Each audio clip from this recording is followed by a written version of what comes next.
ગુજરાતમાં સ્થાનિક સ્વરાજ્યની ચૂંટણીનો જંગ જામ્યો છે। ભાજપ અને કોંગ્રેસની વચ્ચે હવે સમાજવાદી પાર્ટી પણ મેદાનમાં ઉતરી છે। સુરતમાં આજે સપા દ્વારા જંગી શક્તિ પ્રદર્શન સાથે પ્રચારના શ્રી ગણેશ કરવામાં આવ્યા। સુરત મ્યુનિસિપલ કોર્પોરેશનની આગામી ચૂંટણીને ધ્યાનમાં રાખી સમાજવાદી પાર્ટી આજે પોતાનો ચૂંટણી ઢંઢેરો જાહેર કર્યો છે। પાર્ટી શહેરના સર્વાંગી વિકાસ, પાણી, સ્વચ્છતા, આરોગ્ય, શિક્ષણ અને ભ્રષ્ટાચાર મુક્ત વહીવટ સહિતના 9 મુદ્દા પર ધ્યાન કેન્દ્રિત કર્યું છે। ચૂંટણી ઢંઢેરામાં તમામ વોર્ડમાં રસ્તા, પાણી અને ગટર વ્યવસ્થા સુધારવા, ઝૂંપડપટ્ટી પુનઃવિકાસ અને સસ્તા મકાન તેમજ દરેક ઘરને સ્વચ્છ પીવાનું પાણી આપવાની વાત કરી છે। 24 કલાક પાણી પુરવઠાની યોજના, પાણી ભરાવાની સમસ્યાનો કાયમી ઉકેલ અને કચરા વ્યવસ્થાપન પર વિશેષ ભાર મૂક્યો છે। સરકારી હોસ્પિટલમાં મફત કે સસ્તી સારવાર, મોહલ્લા ક્લિનિક્સની સ્થાપના અને ગરીબ માટે મફત દવા પરીક્ષણની યોજના, મ્યુનિસિપલ શાળાઓની ગુણવત્તા સુધારવા, ગરીબ બાળકને મફત પુસ્તક, ગણવેશ અને ડિજિટલ શિક્ષણ તેમજ કન્યા શિક્ષણને પ્રોત્સાહન આપવાનો નિર્ધાર કર્યો છે। સ્થાનિક યુવાનો માટે રોજગારી, નાના વેપારી, શેરી વિક્રેતા માટે લાયસન્સની સુરક્ષા તેમજ સુરતના કાપડ અને હીરા ઉદ્યોગ માટે સમર્થન આપવાની વાત કરી। જાહેર બસ સેવા મજબૂત કરવી, ટ્રાફિક ભીડ ઘટાડવા પગલાં, સાયકલ ટ્રેક અને રાહદારી રસ્તા વિકસાવવા, લીલા વિસ્તારો વધારવા, પ્રદૂષણ નિયંત્રણ માટે કડક પગલાં, તાપી નદીની સફાઈ અને સંરક્ષણની યોજના, મહિલા સુરક્ષા માટે સીસીટીવી અને હેલ્પલાઇન સુધારેલ, શેરી લાઇટિંગ, ફરિયાદ નિવારણ માટે હેલ્પલાઇન અને મોબાઈલ એપ, મ્યુનિસિપલ કાર્યમાં પારદર્શિતા, ઓનલાઈન સેવા, ડિજિટલ સિસ્ટમ અને ભ્રષ્ટાચાર સામે કડક કાર્યવાહીની વાત કરી છે। સમાજવાદી પાર્ટીના નેતાઓએ જણાવ્યું કે આ ઢંઢેરો સુરતના સર્વતોમુખી વિકાસની, નાગરિકોની સમસ્યાઓના નિરાકરણ માટે છે।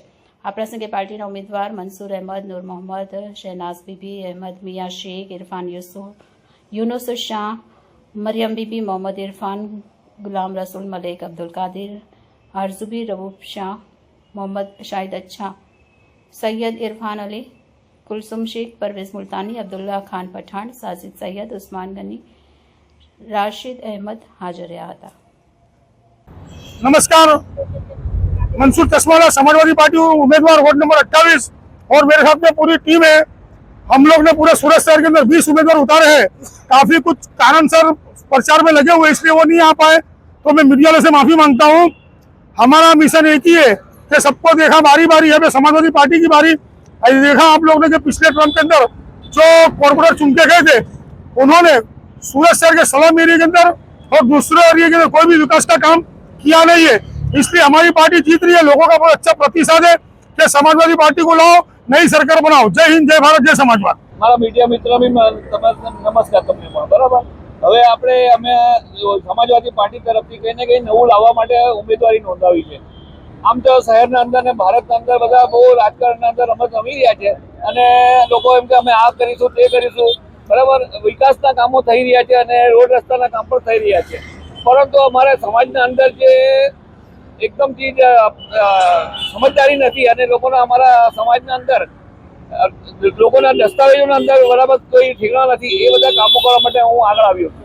मैं इरफान अली सैयद वार्ड नंबर 13 से समाजवादी पार्टी से लड़ रहा हूँ और मेरे एरिया की समस्या ये है कि इस्लाम एरिया में जितने भी भाजपा सरकार ने जो भी काम नहीं किए है उसके लिए हम आगे आए हैं और उसी के लिए काम करते रहेंगे और उसी के लिए इस्लाम एरिया का डेवलपमेंट हम करना चाहते हैं हमारी पार्टी के थ्रू। और सूरत के हमारे प्रमुख